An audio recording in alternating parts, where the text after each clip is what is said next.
So when I was a pre-med student, I was always told that passing the MCAT or taking and passing the MCAT would be the hardest thing. Now, as I have 2 years of medical school underneath my belt, I'm realizing what hard really means, and that when people told me that taking the MCAT would be the hardest part, they lied.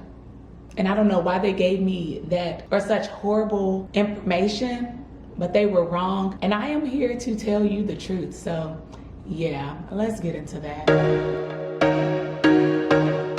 Hey y'all, welcome back to Made It to Medicine with Vix. That's me, and I am a medical student at the University of Illinois College of Medicine on the Chicago campus. And I come to you weekly with videos about my pre-med term medical life, a little bit of everything in between. And this video, you're really going to get just that. Like a little bit of going down memory lane, stopping somewhere off, and then talking about currently about what I feel is truly the hardest part of medicine, and why people need to stop lying when they give you their like opinions about it, or like when they say certain things like just be honest, be truthful, because the girls really want to know what's going on. Anyway, before we do that, please hit that subscribe button, hit the like button, do all of that, and now we can start the show. So when I was studying for the MCAT, people were like, okay, the hardest part is doing well on the MCAT, because when you get a good score on the MCAT, you're going to be accepted to medical school. And I'm like, okay, you talking about this the hardest part? We could do that. Well, it didn't just take me one time, it didn't take me 2 times, 3 times, 4 times. It took 5 times for me to actually get a score that was competitive enough for me to obtain several medical school acceptances. All right, whatever, that's fine. But before I even got to the acceptance side, after I got the score, then they're like, all right, let's be for real. The hardest part about medicine is getting into medical school, because once you get in, they're gonna make sure that you get out. Like, don't worry about all of that, because the schools care about their rankings and their ratings. And when people start but they don't finish, it messes with all of that. Okay, but I'm in it. And every single step of the way has been hard. From failing my first exam, to struggling on multiple other exams, to being in the 10th month of 2023 and still studying for step 1. All right, so all of that has also been hard, and I'm so far from taking the MCAT. I'm far from being accepted to medical school. Who knows when I'm gonna get out of medical school? Like, I literally feel trapped, but it's all hard. So I don't think that it's fair to put markers on things to say, well, this is the hardest part. No, well, this is the hardest part. Because when I talk to friends, they're like, well, applying and then waiting for match day, that's hard. The nerves, the anxiety, everything is at a peak, because at this point, you know that you've done all of the work to obtain your medical degree, but you may or may not graduate with a job. That's real. That sounds real hard to me. You know what I'm saying? Like, hard on the mental, hard on the physical, hard on the spiritual, because what in the entire world do you mean that I've graduated and I ain't got no job? Like, it's giving delusion, because the system does not make sense at all. But then even past that, I have several friends who are residents, and they're like, this is easily the hardest thing that I've ever done. I'm like, what, it gets harder? Like, so many people have told me this part is hard, this part is hard, that part is hard. Where's the lie? Where's the truth? Like, at some point, we need to just say it is all hard. All of our experiences will be different, and you will be challenged in more ways than saying that, well, this part is the definitive hardest part of medicine. So it's literally like the experience of what you know and the things that you've been through. And I guess even having talked to friends and other professionals in the field to know that medicine, period, is just hard, it's challenging. And that's just talking about the academic part, right? Or the job part, which is still academics because it's knowledge obtained to deal with patients. But the hardest part to me, although all this crap has been hard, like, don't get me wrong. And even going back to like a video I did a few weeks ago, Is it worth it? I'm not really sure it is. And it goes into this hardest thing to me is the sacrifice.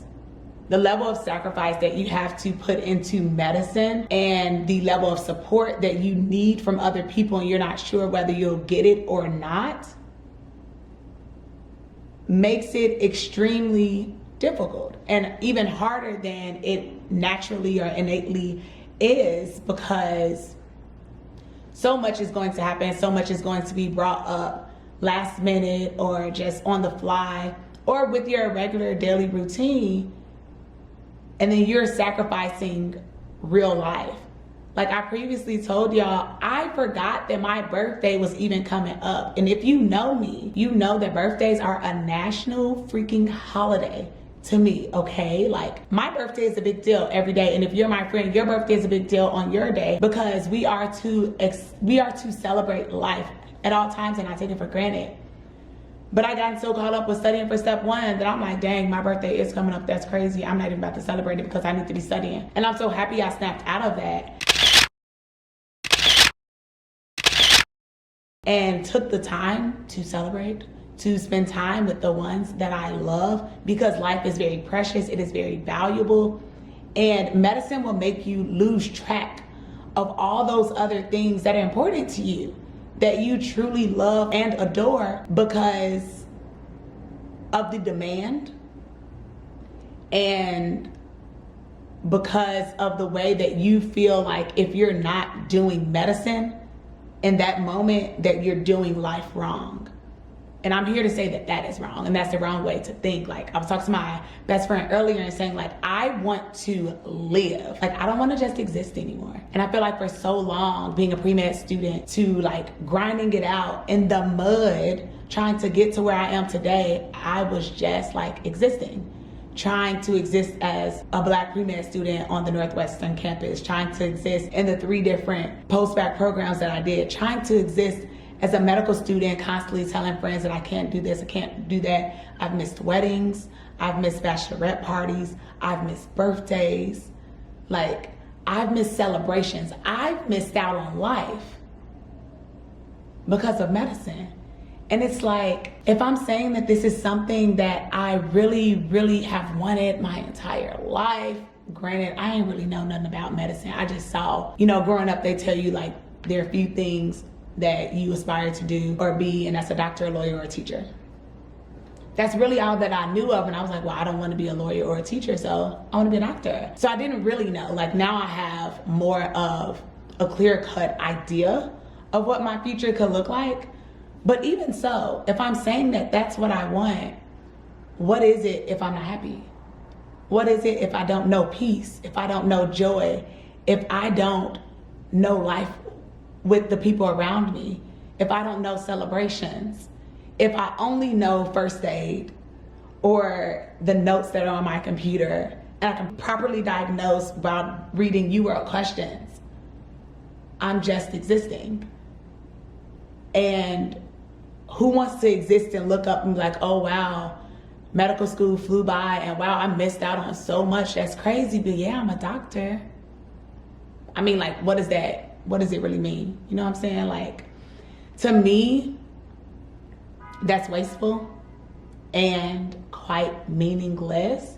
So I'm making it a priority now to live my life and to do things that I enjoy. So I took the time to go up to my college for my 10th year reunion to celebrate and to spend time and to reminisce with old classmates and to just see familiar faces, to be amongst a lot of Black excellence, and to remind me of why I chose a path that I did, but also to remind me that it is not only okay, but it's essential to take a step back and like enjoy the fruits of my labor, to simply just enjoy life. Okay, so this is South Campus, and I walked from the train, but like, this campus is so freaking pretty. Oh my gosh. Also, who did I think I was coming on campus with no clothes on? Y'all, it's like 50 degrees outside. I'm freezing. All right, so here are the NPHC, the Black Greek like sorority and fraternity Ski wee to all my sorors right there. Okay. And I'm not even sure who has an active chapter on campus anymore. I don't know anything. But yeah, upgrade. This wasn't here when I was a student. I don't think I was ever in this courtyard either.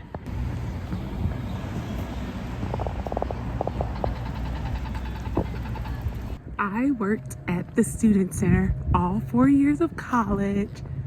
This is so exciting to be back.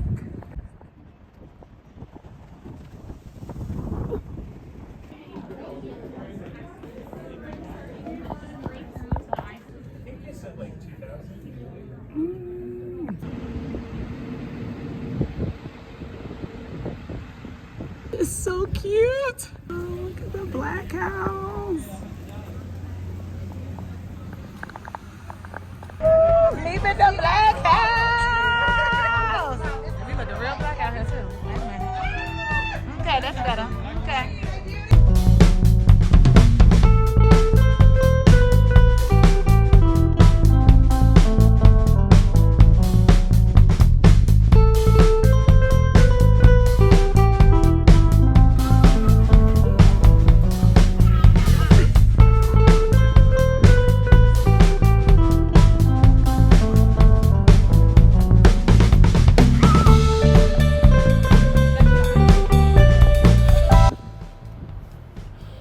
So to me, the hardest part of medicine is not knowing boundaries, is not knowing when to step away, it's the sacrifice, it's the needing support but not really knowing what you need. When people say, if you need something, let me know. I don't really know, but like learning to ask for help or just learning to lean on your community, lean on your support system, and knowing that honestly, medicine is not the end all be all. At the end of the day, medicine would be something that I do, but it would not be who I am. And I think now I'm finally learning the distinction between the two and knowing that I'm Vicky first and a student second. So cheers to me reshaping, reevaluating my life and knowing that I can still find joy in the struggle, because this don't define me at all. So enjoy some of this footage from my 10th year college reunion as I walk the beautiful campus of Northwestern University in Evanston, Illinois. Like y'all, I love that place so much and it really has my heart. And a lot of my, I have so many friends who don't really like Northwestern, don't really like the experience that they had. But I think when I was a college student, I was literally living. I was active and involved in so much on campus. Granted, the classes were hard. My grades were not the best. I definitely didn't graduate with like a 4.0 like high school, but I took the time to live. And that's my hope, my prayer for each of you. Continue to do the things that you enjoy and don't let the bad times swallow you whole. Catch you next week. Bye, y'all. We did a flash mob here before. Crexie looks so new. So cute. Wow. Look at me. I was a freshman.